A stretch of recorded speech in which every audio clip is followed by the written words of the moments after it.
Hey, corn folk, welcome back. Getting into a box of nickels this time.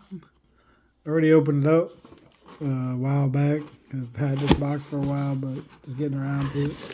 I'd opened it up just checking for 24s when I first picked it up, but we do have circulated coinage. So we're going to jump in and see what's in there. So I'll be back at the very latest at the end of 10 rolls. So let's go. So we're through the first 10 rolls here, and we got a couple finds. We got a 2022 and a 2023 under the scope we're going to look at, both with similar DDRs. Unfortunately, the die on this is pretty well deteriorated, so it makes it a little tough to see, but you got doubling up throughout United. The bottom part of the E there. This one stays somewhat strong. You got a little bit down in the bottom of the A. It's kind of easier to see. And it runs pretty much all the way across on the bottom part here.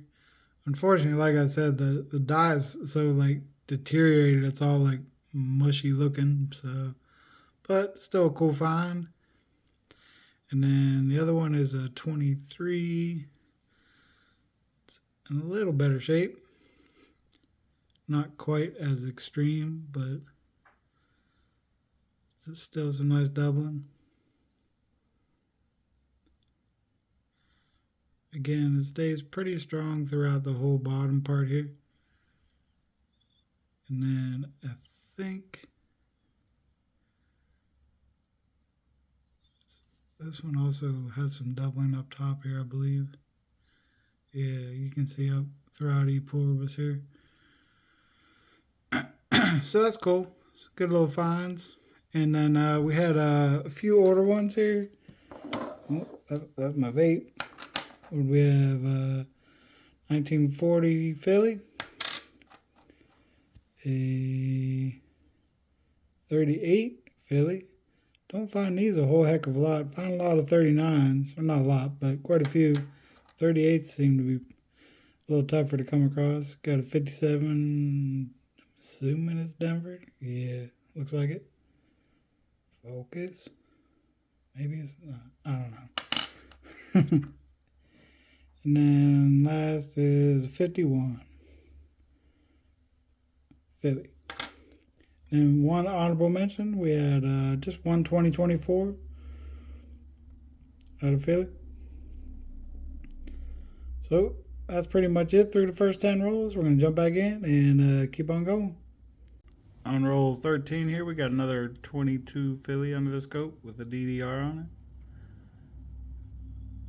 Fairly similar to the one we was looking at before, but it's not the same one. You see a good bit of doubling though throughout United States of America here. Not sure how far this one's going to travel on us, but we'll take the trip and see what we see. Looks like it comes pretty far through. You can still see it on the middle part of the E there. And then we kind of die off, so that's cool. We also did get our first foreign out of this roll, a 2006 out of Canada. So let's go see what else we got. On roll 17 here, got a 61 Philly under the scope. She's pretty dirty, but I'm trying to figure out what this little guy is right there. It's definitely raised. I don't know, like, would it even be possible for that to be like an interior die break somehow? But I don't know. It just seems odd. Like there's nothing kind of around it. It doesn't seem like a spot that would break on a die. Never seen anything quite like that. I don't know. Chime in, let me know. Or just leave here, go over here and watch Dirty Water continue to kill it on these Ikes. It's been a great little series he's done. All kinds of good information. Now I'll know more what I'm looking for when I finally get into hunting these Ikes I got piling up. So anyways, we're going to jump back into these guys and see what else we can get. Let's go. Alright, we've gotten through our second roll, or second set of 10 rolls. We got a few order ones here. Got a 41 Philly with a little bit of either, I don't know, a lamination or a strike through up there on the top. Got a couple out of Denver.